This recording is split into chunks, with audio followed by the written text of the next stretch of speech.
Hey everybody, I'm Nicky Quiles. I'm going to be the host for this Q&A session today for Apartment 101. Let's have a little clap. Yay! And I'm here with the creators and stars of the show, Breanna and Heather. Hello. Hi. First one, right off the back, it's an apartment-related question. Okay. Whose apartment did you film in? Everyone's. The main Apartment 101 set that all the roommates live in is my apartment, but we also go to Tate's apartment is the actor who plays Tate's apartment, Tyler. For the fight and the move-in, we were actually here. Yeah. Yeah. I was in this apartment, but there was like nothing in it. Now there's actually stuff in it. Yeah, so it's more homey, right? It's a lot nicer. Yeah. There's no dead bodies in the closet either, so that's also good. Let's see. Another question I have here is, so the part in one of the episodes where B walks up to her parents' house, you guys used a drone. Is that correct? That's what they're assuming. And they're just kind of wondering the ins and outs of where using the drone itself. Using a drone just fell into our lap. Basically, we were filming at that house that you see me walking up to. A completely different scene. It was like where I was sitting down with my parents eating Thanksgiving dinner. And then the owners of the house were like, hey, we have a drone. Do you want to use it? And we're like, yeah. And so Heather, Trey, and myself, we all sort of hightailed it outside and just experimented with it. I don't think we really knew exactly what it was going to look like to start. And then we were like so excited by it that we were like, okay, Jay, if we buy you dinner, will you come? Because he actually lives in the suburbs. Like, will you come to Chicago, like the actual downtown area, and help us for those really awesome shots in episode 10 where Bianca's running towards the camera was a drone shot, which was super hard to get because we were just doing that on a street and we don't have the rights to like block a street. Yep. So cars just kept coming and coming. And so, people. And people would stop and watch us too. There was one woman who just was like stank eye, just staring at us the whole time. We're like, come on, just go. You need to go. We can't do what we need to do right now. It's never fun shooting outside when like you don't have a permit that's like forcing everyone to go away. So you're just like, well, we can't stop you. So, but the best drone shot, of course, is the one where Bianca is running and like you reveal the downtown skyline, which is actually right by I.O. There's like a little like weird car wash and just a big parking lot. And Breanna and I had actually found that spot one day. We're just walking around and I was like, I'm gonna use this, I'm gonna remember this. And then we had a drone, we were like, this will work. It was in the very beginning stages of us writing the show too when we were doing that walk, because we were going to a show at I.O. that night. And we were just sort of talking about the script so far. I don't even think it was halfway done at that point. No. And we just sort of stopped and looked at this, and you couldn't really see the skyline from where we were standing, but we could tell it was beautiful, and we just sort of stopped and stood there, and it was just this really nice moment. So it was sort of cool to come full circle back to that. Yeah. Nice. Drones. Woohoo! They do make like everything look super professional. Yeah, and they really do, and we are just so lucky and humbled that it happened to us, because thinking back on what the Bianca running scene to Haley was gonna be. Oh, it was just gonna be like static shots of the camera and then her just running through the frame like over and over again, which is like not as cool and like intense as it ended up being. Obviously, you guys did an episode where you were dancing with a bunch of children, and the question here is, where did you get the kids for the dance episode?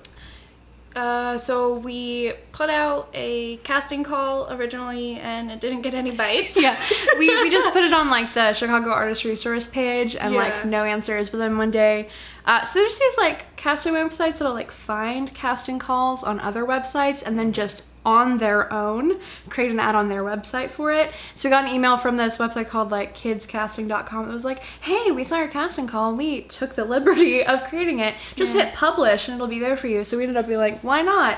And then immediately got flooded with all of these We like did. submissions. Some from like kids on their own, like clearly without their parents' permission. That was a little weird. So we just deleted those. We didn't touch those. We were like, no, if their parent contacts us, then okay. But if not... That's a smart move. Never just accept a friend request from a child. No, but so then we ended up having an audition with them, which was super cool. Yeah, we had two sections, or sessions, I should say. Yeah. Where we taught them like a short segment of the dance that they did in the episode, and then had all of them read sides for the characters. And we actually ended up casting everyone that we had come to the audition because they were all so great. Yeah. That's pretty awesome. They all wowed us with just their charm. Yeah. They're just so cute. And some of them So were cute. just amazing dancers. Like the girl who ended up playing Kiara. We, on the day of, I was like, okay, Colleen, what if you do this move double time, all of us do it single time? And she was like, yeah, no problem. And then immediately just started like doing this like fancy tap move really fast. And I was like, exactly, you're perfect. Yeah, okay, cool. Yeah. You're really good at this She stuff. was born to be Kiara. Did you guys have to take any lessons? No, I did a little bit of tap in college, and I had to like tap in a musical in college, and I actually reached out to one of my professors and was like, hey, would you choreograph a tap routine for us? And she was super great, and she was like, yeah, no problem, just send me a song. And then like the next day she sent us all this choreography, and then actually had one of her students record, like do the choreography. She sprained her ankle. But so we got this like video to our email of this like kid he was a college student, but this guy we didn't know just like doing this like adorable tap number. And we learned it from that video to then teach it to the kids. Nice. I guess technically I did have a tap lesson by this one. I never tapped in my life. So she taught me. Yes. Yeah. It was very simple. Seriously. Luckily, it was the simplest tap dance ever. Did the kids catch on pretty quickly, or was it like a It was like grueling? Well, the nice thing that we kind of like gave ourselves a little bit of help with was in the audition we taught them part of the choreography they would be doing in the episode. So they already were familiar with half of the dance on the day that we came to shoot. So we only had to teach them like another couple 8 counts. And like they were nervous because they're kids, and they were like all of them trying to stare directly into the camera the whole time. So there were a lot of like skillful cuts of cutting around like all the times the kids were just like, Yeah, smart move. yeah. Yeah, only amateurs look into cameras. Anyways. Let's see. Next question I have here is, how much of the show was scripted and how much was improvised? most of what you heard was scripted. Yeah, like the story, like all of the thematic plot point moments were all scripted. But there were certain moments like Nicky's character, for instance, who was like all improv. Because we gave you what, like complete leeway. we gave you like 3 lines, or like just say these and then whatever else comes to mind. Yeah. So, which was great. was partially great. It's also a terrible mistake to tell me, just go and do whatever. Because then was you're going to great. get like 30 hours worth of stuff you have to edit. But yeah. it was wonderful. But we were also very open to letting people like humanize it, because there's so often when you look at a script you're like, people use more contractions than you write when you write a script. Yeah. You'll be like, I cannot do that. They're like, I can't. Just let me say I can't. And there were certain moments that like I think every single actor we had on set had a great joke that they like thought of themselves. Like one I'm thinking of is right before we filmed the scene in Hopcat in episode 10, we were rehearsing at my apartment, and Ariel was like, what if I say I'm a quarter psychic? And I was like, exactly, you are a quarter psychic. Yeah. That is exactly, because I think at one point they all like understood their characters enough that they could improvise in the moment and it wouldn't feel weird or like betray the script at all, which was nice. Yeah, and pretty much before every shoot, we told ourselves as well as the other actors involved, like, you know your lines, now just talk. What was the most natural part of collaborating with one another and the rest of the cast and crew? I think the chemistry between everyone was really natural. Yeah. Did you guys all already know each other for the most part? No. No, really? We did not know Claudia beforehand. We who plays Tanya. We cast that role cold. I had met like Ariel in an improv class, but I didn't know her that well when I was like, hey, you want to do a web series?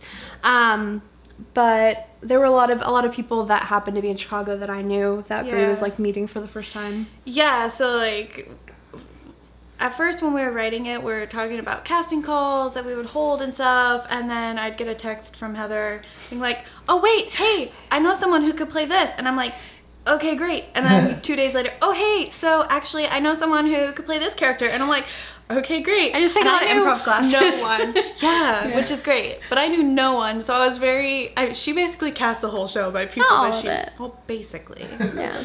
But the funny thing is, so we ended up putting like a casting call out for the role of Tanya, and Mary, who plays Margot, actually knew Claudia beforehand. And so even though we didn't know Claudia going into it, she still like had a connection to the project. Yeah, I was actually in an improv audition, and Claudia was there.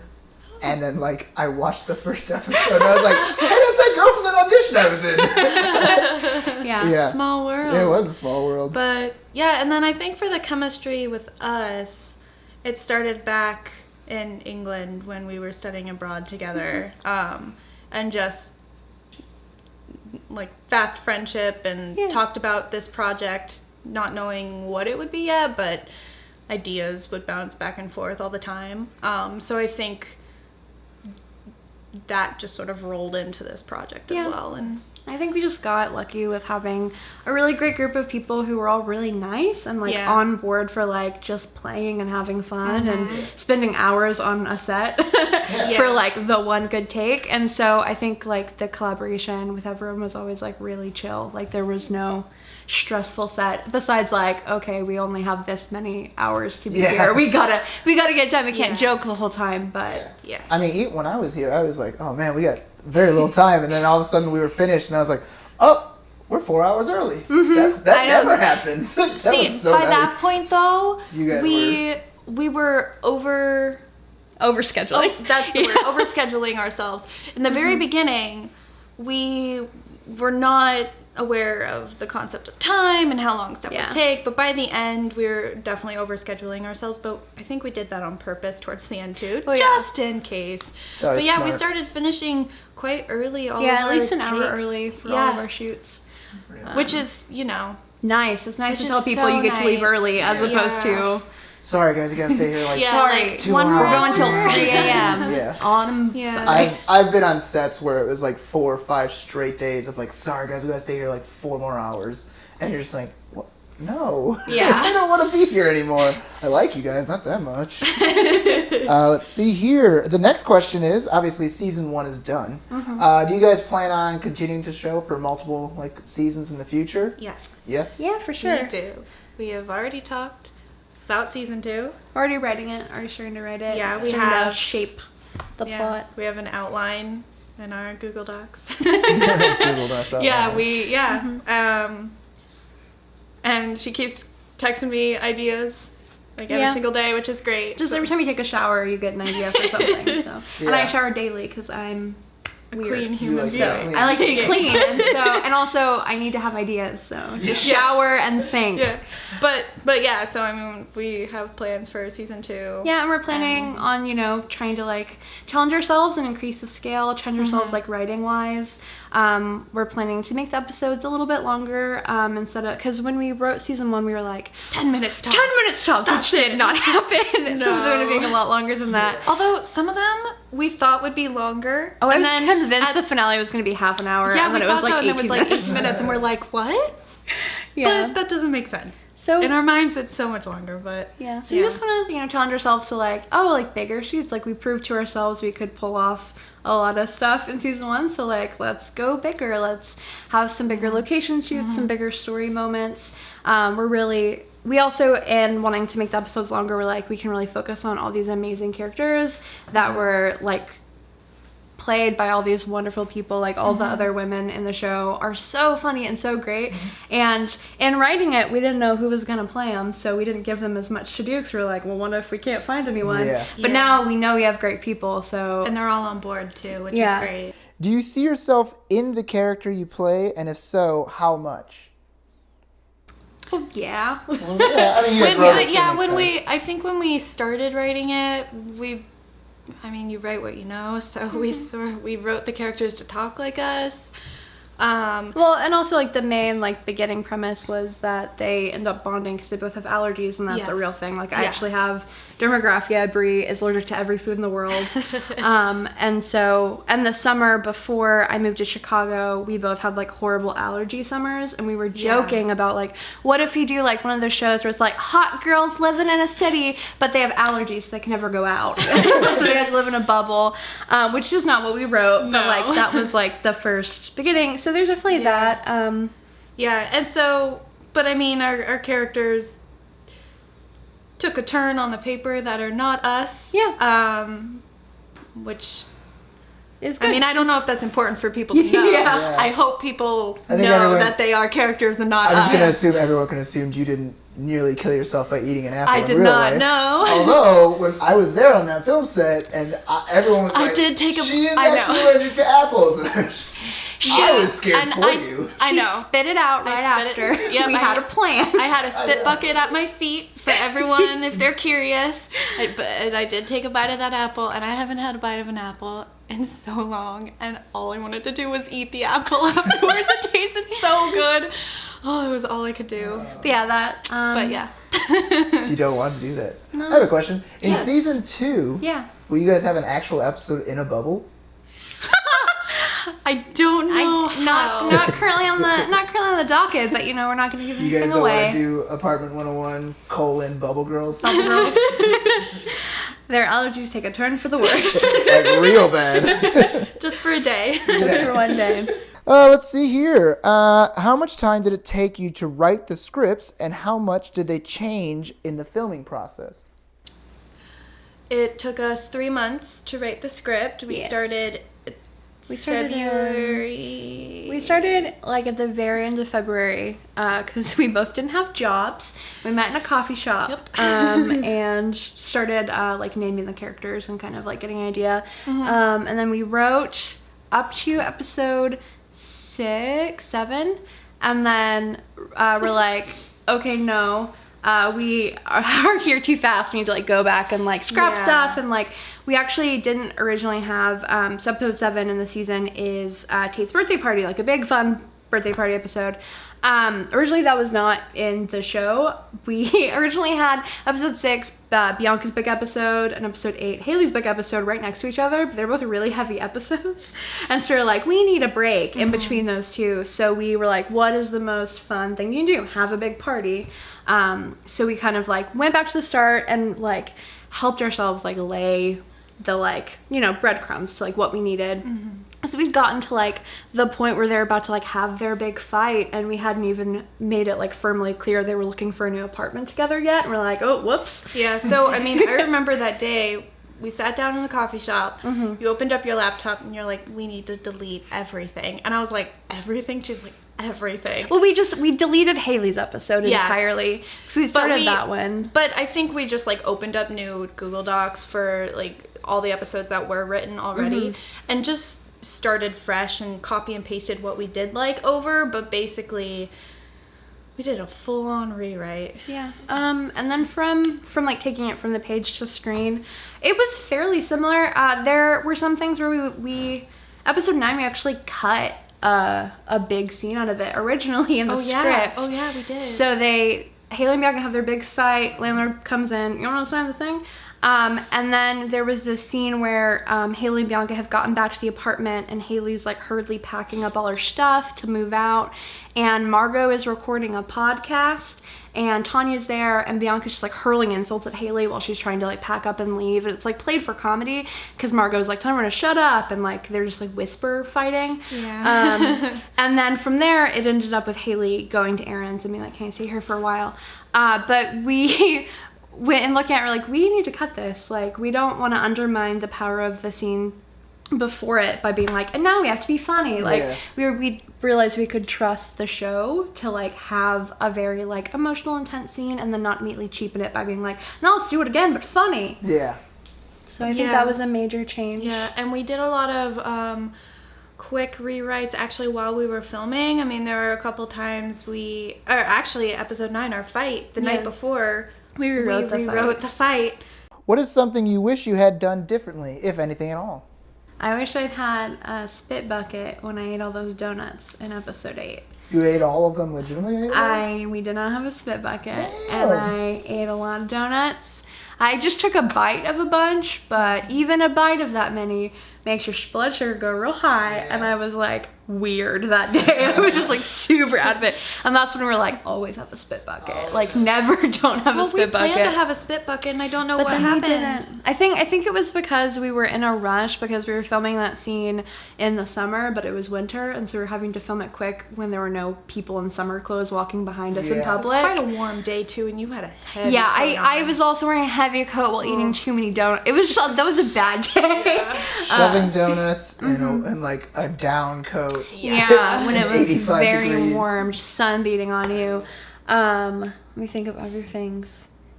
Other things that we'd change, that we'd do differently. Always get room tone. Yeah. Room tone? Yeah, that's Oh my something we God. always forgot. We're gonna get like room tone tattoos or something, just to like remind ourselves.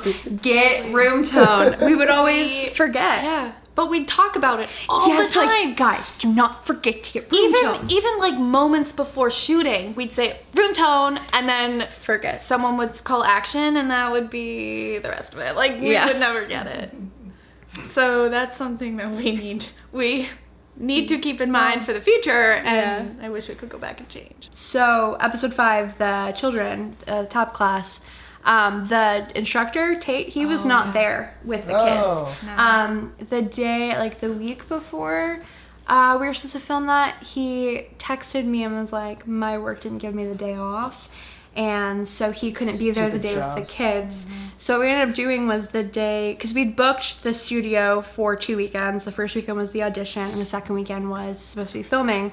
So we got them to extend the booking by a couple hours after the audition, and then filmed all of his scenes solo by himself, and then his stuff with us. And then we filmed all the kids separately, and then somehow we edited it together, and I still don't know how we pulled that off. I don't know either. That is something I would change. Yeah. Not like if we had the same schedule. Say we had the same scheduling Yeah. problem, but I would have looked in the room and said, okay, this is where the kids are gonna be. Yeah. So we could have got eye lines right, because we had to sift through so much footage. Because at one point when he's like counting off 1, 2, 1, 2 for the kids, he like goes 1, 2, 1, 2, but not enough to where the kids were over here on this side of the room. And so we're like, oh no, like the audience is going to see that the eyes are all wrong. But somehow there were like 2 clips where his eyes were way over in the corner. At one point we're like, move that one here to match this. And it was insane what we had to do. So I think that's something I would definitely change, is like, Have had us on the ground being like, I'm a kid here, I'm a kid here, look at me here. Like just to make it easier on our end, because that was stressful. Is there another show that you feel inspired for the creation of this show? Is there any shows that inspired you when you guys were writing and filming this one? I don't know if we've talked about shows that really... Yeah, I don't think it's ever been like a Inspired conversation this, where yeah. like, we want to make our version of this. Yeah. People constantly ask if Broad City is something Yeah, that we... as soon as I read the question, I was I've like, never Neither seen of us it. have We watched haven't Broad seen it. City before. Never. And so everyone, That's hilarious. someone was like, when I told them the idea behind the show, they were like, oh, so something like Broad City. And I was like, I haven't seen I mean, it. it's the same concept as like, oh, it's 2 women in Yeah. a big city, but like, Yeah, who are friends. I mean, I'm sure there's like plenty of shows that like we love that seep their way in. Like all the content that you ingest will find its way out through you. Like we both love Parks and Rec. We both love The Office. The we Office. talk about The Office. Constantly. Yeah. I'm sure you could like find like stupid humor moments find their way in through it. Yeah. Yeah, but no, when we didn't really sit down and write this thinking, oh, let's sort of mimic the structure of this show or this show. It was more. It became more like this episode feels like an indie movie. So let's Yeah. shoot it like an indie movie and like pick music for like an indie movie. And like our episode 10, we basically were like, we want to make this the most rom-com episode ever. Yeah. So it was an ode to all those romantic comedies out there. Yeah. nice. Yeah. That's pretty good. It's always good to get different sort of inspirations and then make a whole thing out of it. Indeed. I think I just Make described a the living. creative process. You did. Get inspired and then do something yourself. You Wow. just made it super simple. I am a genius. Let's see here. What surprised you the most about creating, writing, filming, and publishing your series? And what was the hardest part, in your opinion? I'm gonna start with hardest part. Scheduling is the hardest part, especially when you are working with a bunch of people who are super talented and do a ton of stuff, who are like in shows and have lives. And like neither of this isn't our full-time job. Like we both have full-time jobs on top of it.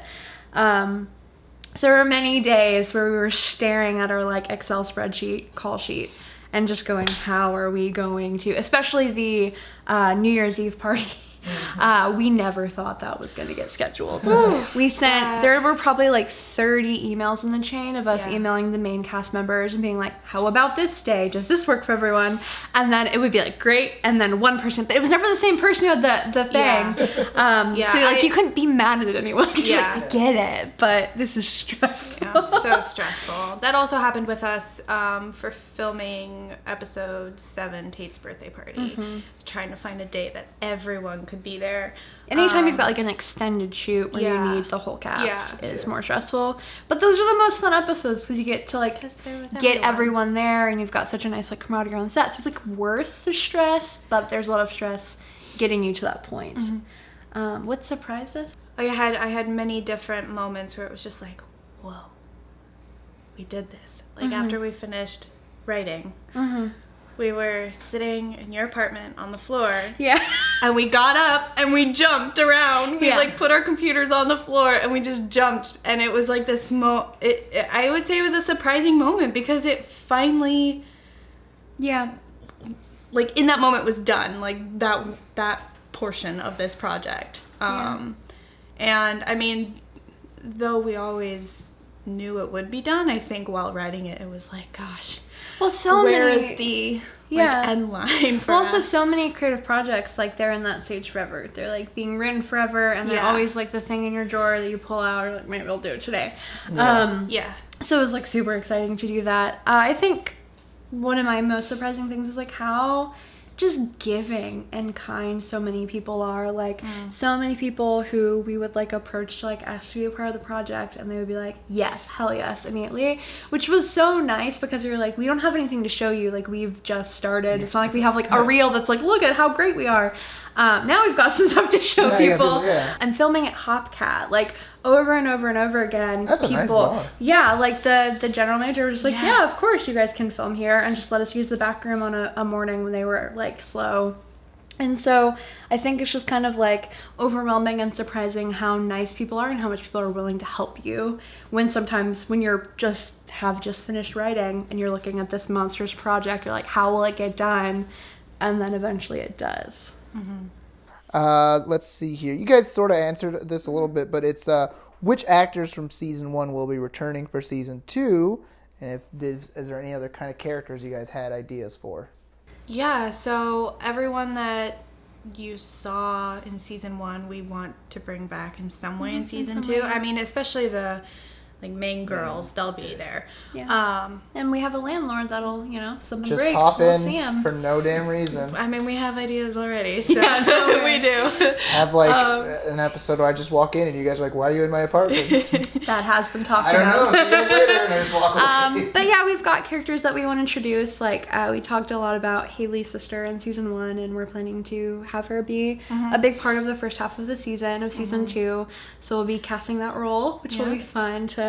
Possibly also Haley's mom. Yeah, we want to see her at some point. And then we're gonna bring back like my parents, obviously. They were fun. That was a really nice.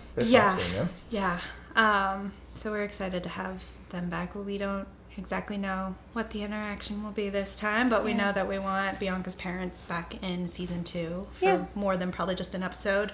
And we're planning, a bunch of new characters to be announced later. Yeah. But they're secrets. No spoilers.